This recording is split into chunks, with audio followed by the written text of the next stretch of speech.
History teaches us that wherever there's oppression, wherever there's injustice, resistance is inevitable. And resistance can take place on so many different levels.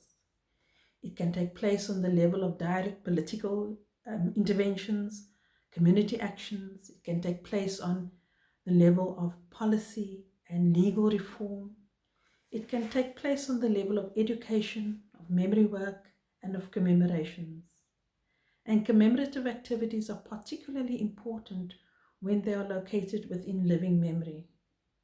They're important as resistance because they can interrupt the easy narrative of documented history, which often excludes the agency of citizens who were part of the transformative acts of history.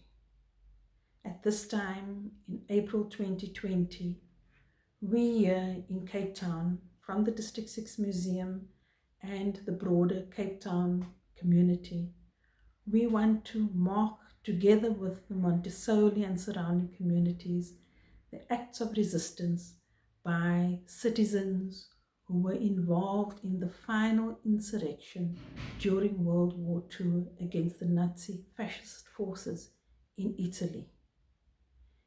It is apt that we mark this as one of the inspirational movements led by so many different citizens as well. In April 2020, we are very fortunate that we can look back at so many decades, even centuries of resistance movements and draw on those inspirational histories. In my own country, here in Cape Town, South Africa, we are acutely aware of the benefit that we as a country have derived from many different liberation movements, both within our country, our continent, and across the world.